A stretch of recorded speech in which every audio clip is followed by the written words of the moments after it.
2021. This is episode 158, Student Loan Refinancing Part 2, Debt to Income Ratios. This is the 39.6 Facebook and YouTube Live Finance Show, the show that teaches high earners like yourselves how to make your money work for you so you don't have to work for your money. We talk general investing, taxes, real estate, syndications, Airbnb, paying for college, paying for childcare, and even the car you drive. Today's episode, we continue from episode 156, Student Loan Refinancing. In that episode, I took you through our process of refinancing, at least my part of my student loans that we were doing. Going initially with Brazos, then to Splash, and then to Laurel Road. Today we're going to discuss my wife's student loans and that process, focusing on debt to income ratios. All right, so I really don't usually get excited about student loan refinancing.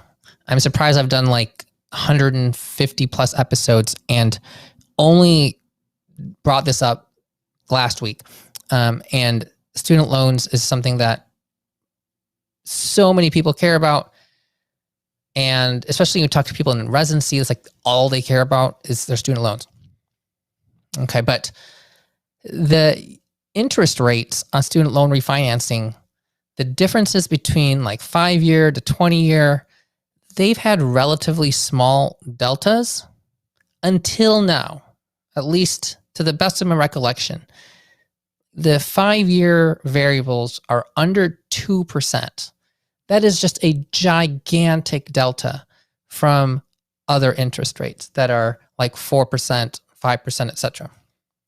Okay, so this is the first time that I've been really motivated to go down to a 5-year variable. Now, maybe there were other times, maybe in the past year.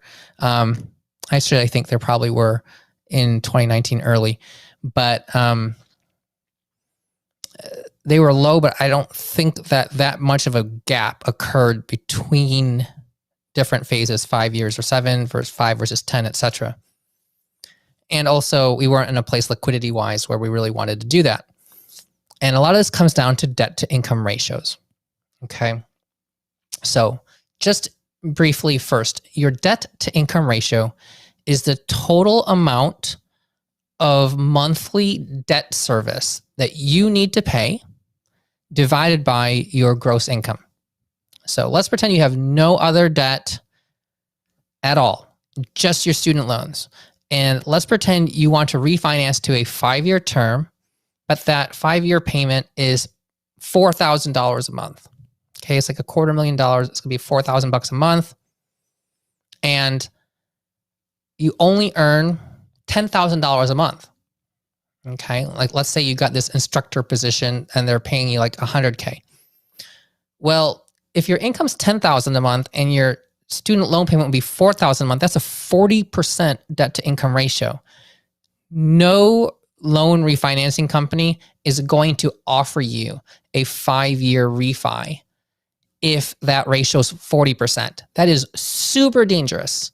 Like even for housing, they'll go up into the 30% range, like maybe 32, 34% in that range, like 1/3, okay, of your gross income, but never like 40%. That's way too high.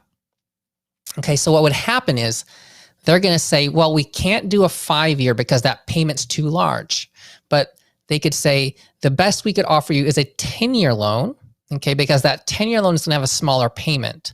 So instead of being like $4,000 a month, it could go down to, let's say, $3,000 per month. So that $3,000 per month is now a 30% debt to income ratio, and they could qualify you for that loan. Now, this is assuming your credit scores or whatever are good enough, okay? Or if they're, they can do their underwriting based on a number of factors. It could be based on your debt to income ratio and your credit score. And it could be like your debt to income ratio gets you into the possibility of getting approved, and then your credit score determines your rate. They can do it however they want to, right? but they won't even offer you a 5-year loan because your ratio is just too high.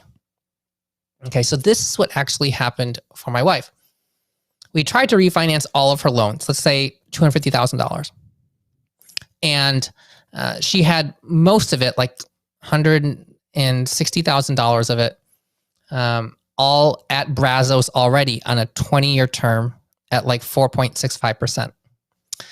And then the other portion, I think that was maybe 70,000, was still at Nelnet, where she had done a consolidation loan, federal consolidation loan during school. And that was like at 4.5% and at a fixed rate. So it's been fixed there for a long time. And this is on like a 20 or 25 year period. And we've had those mortgages for a long time. So they have a lot of age.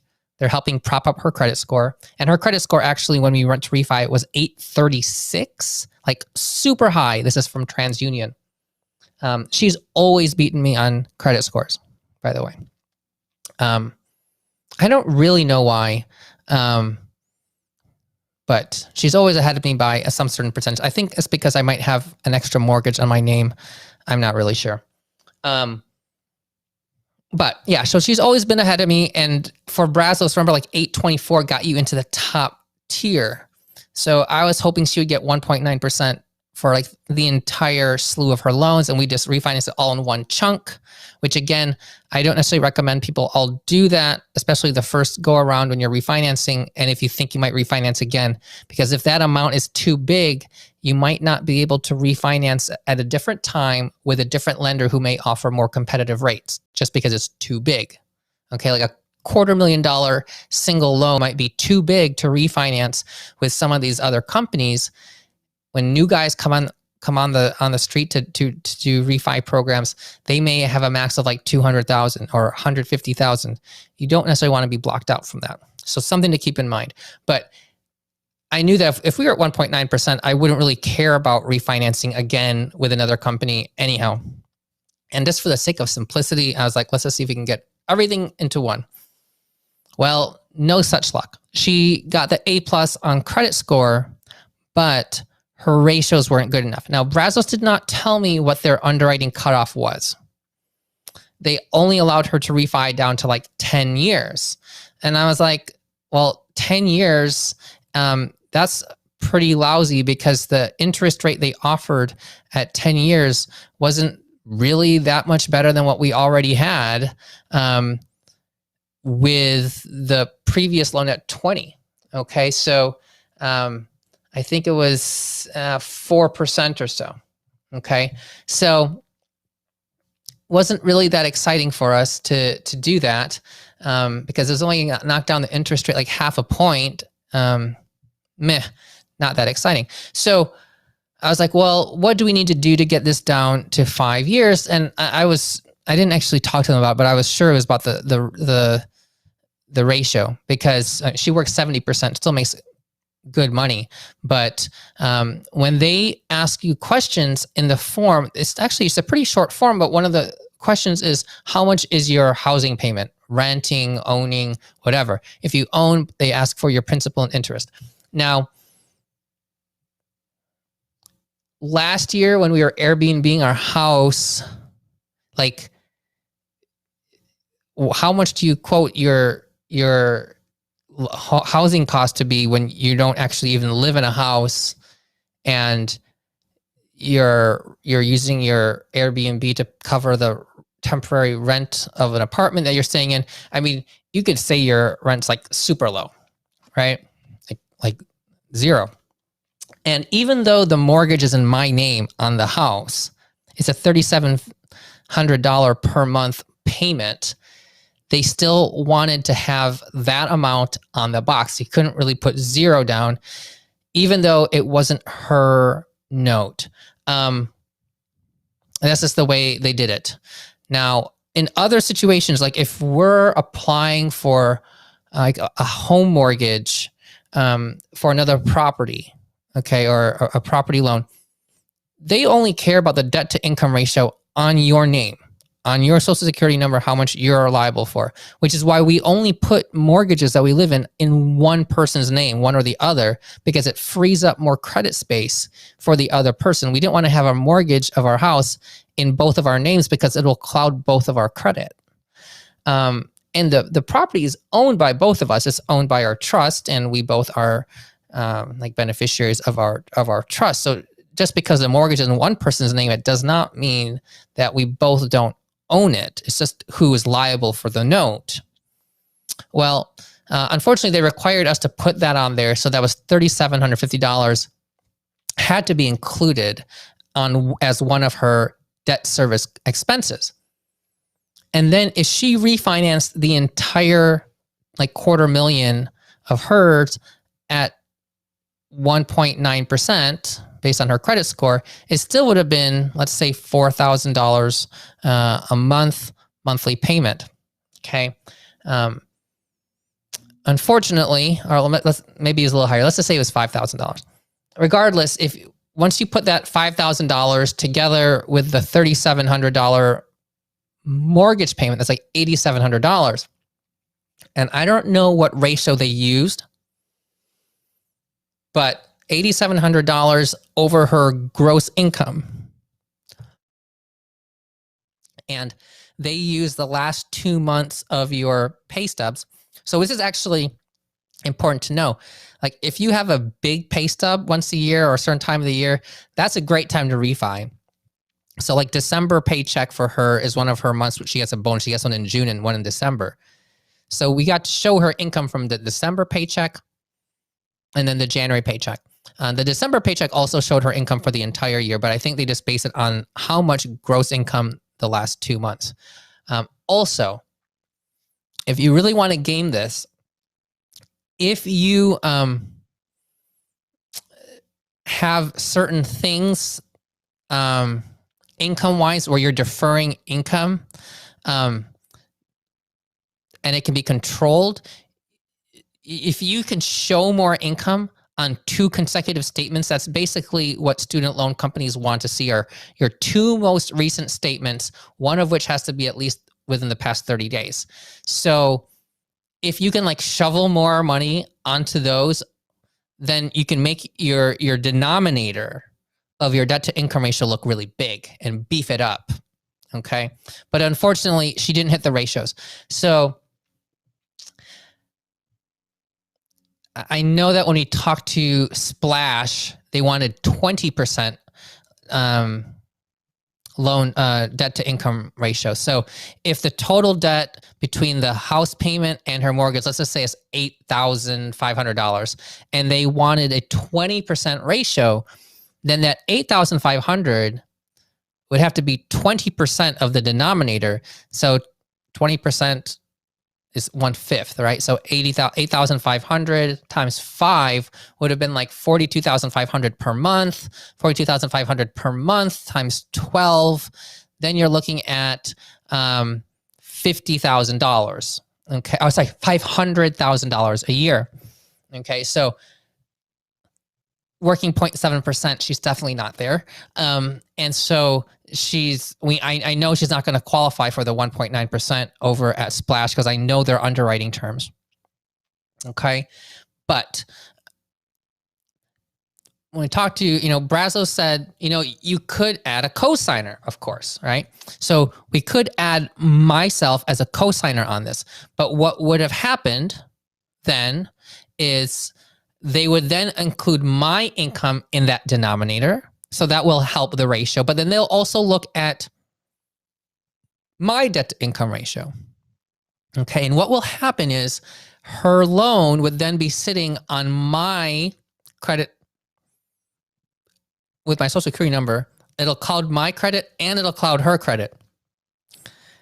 So that loan payment will be double counted, which we never want to have, which is why we don't include mortgages in both of our names. We don't want any of our loans in both of our names. Even if it means that we have to take a slightly higher interest rate, I don't need another $250,000 of debt sitting on my name, okay? Because that clouds my credit. And it's not all about credit scores. People focus so much on credit scores. Credit scores are only a portion of what matters in terms of getting the best, most competitive rates when you're getting loans. It's also your debt to income ratio. So I didn't want to take that payment onto my name and cloud my debt to income ratio. Okay. Which would prevent potentially us getting other mortgages if I needed to, or if I'm going to refinance again at another time with all of my loans. I still have some loans that are federal and I haven't put them all together. So I really don't want to put my name on hers, not from a liability standpoint in terms of paying it. That's not an issue. It's just to keep the ratios down because it's all a game. Okay. So what we did, we took her total loans and I took the portions from Nelnet and put them aside, and we're leaving those at Nelnet for right now. I'm gonna still actually do some more applications for hers for that. But the other portion, which is like 160,000, I think, is just gonna stay at Brazos where it already is. Okay, and refinance that. So I did another application, but just using that one mortgage or that one loan. And now they offered her the 5 years, 1.89%. Fantastic. Why do they offer it now? Well, because now the ratios meet whatever their requirements are. Okay, she still had the 836 credit score. That 5-year variable rate payment is going to be $2,800 a month, and her other loan is like $500 a month. So now we're looking at $3,300 per month. Okay, and then they had to include, again, that mortgage of $3,700. It's the mortgage that's really hurting us. If we had done this at a time where we were not living in our house and didn't necessarily need to show that liability, this would have been way easier because that mortgage payment is like the same as all of her mortgages, all of her student loans, rather. Okay, so then we get to like a total of $7,000 between the mortgage and her loans, and that becomes the numerator, and then the denominator, whatever it is, it met their criteria. So if they're using like,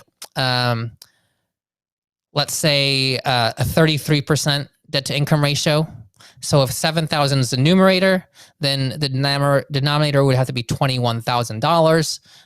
So $21,000 a month times 12, then you're looking at like $250,000 a year. Okay.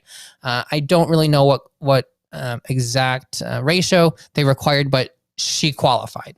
Okay. So she qualified at the 1.9 for that. Then I'm going to apply somewhere else, maybe before this other new loan actually closes, because right now it still has a smaller payment. So I might be able to get another application in quickly before the ratio goes up and get qualified at another place like Splash or Laurel Road or wherever credible where they have a better discount, and get the other like $70,000 refinanced at maybe 2% over there, or maybe a little bit higher. Maybe it'll be 3%. But if it's going to be like 4%, then we're just going to leave it the way it is because there's no need to close down a credit line that's that old, like over a decade old, for like 0.5% on something that's only $70,000. I mean, $70,000, looking at $700 would be like 1%. Half of that would be like $350. And that's like $30 a month difference in interest. But this would then also be taking like a 20-year loan down to a 5-year loan. So it would increase her ratios. It's just not worth it. It's a small trade-off. I mean, to increase your monthly payment that much to save a tiny amount of interest is not necessarily that worthwhile. But if they get down to 1.9%, then certainly something that I would do because we're in a good position to do that. So all of this to say, this is all really a game, okay? And you have to protect your debt to income ratio. It's in a lot of ways more important than your credit score, because if your ratios don't meet the criteria, it can be really hard to change your ratios. But your credit score, you can get your credit score up within a matter of months, right? It's not necessarily that hard to do. But you can't just magically fix your debt to income ratios. If you only earn a certain amount of money per month, $20,000, that is the denominator. Okay. Once you buy a house, that loan is sitting on there. That monthly payment is sitting on there as part of your debt service until the debt is gone. Debt to income ratios do not care about how much of the house you've paid down. They only care if that loan is there or not. Okay. A lot of people really like doing 15-year loans, right? In a vacuum, a 15-year loan on a house, on a 15-year mortgage can make a lot of sense. You can get a more favorable interest rate. Okay. And it also kind of forces you to pay it off in like 15 years, which really increases the likelihood that you'll have a paid off house prior to retirement, because you might not be able to work for 30 years, or you might move sometime in the middle and then get another mortgage in 15 years will still get you done before you plan to retire. There's a lot of reasons to consider doing a 15-year mortgage, primarily just to kind of get it done faster, force yourself to put extra into principal. But also the second thing is it's a mental thing, but it helps prevent you from overbuying, right? If you buy a house that you can afford a 15-year, then you're not necessarily over leveraging your income because you're getting something that you can afford. What most people do is they find the most they can afford based on a monthly payment on a 30, and then boom, they're stuck with this payment that they can barely afford for 30 years. So one of the big things to not necessarily do is get yourself a 15-year mortgage when you're trying to refinance your student loans, because that can really hurt your ratios and your ability to qualify. If we couldn't get 5 years, we'd be stuck at like even a 7-year term was like twice the interest rate at Brazos. Like that's a gigantic difference in interest just because you chose a 15 versus a 30, and that delta on the 15 versus the 30 might have only been like a quarter point or a half a point on the mortgage, but on your student loan, it could be like 2% difference. Okay. So things to be cognizant about, and people don't often talk about this, but they're vitally important in trying to maximize your ability to get the best products you're looking for in terms of mortgages, but also student loans. All right. That's it for episode 158. Again, this is only for my entertainment, hopefully yours. This is not legal, not professional, not accounting, or any other financial advice whatsoever. Please consult with your financial professionals prior to making any of your own decisions. If you have any more questions, please pop them into the 39.6 community on Facebook. I will try to get to all of them. Until tomorrow, I will hopefully get to 159. If not tomorrow, then on Wednesday, episode number 159, topic to be determined. Have a great night.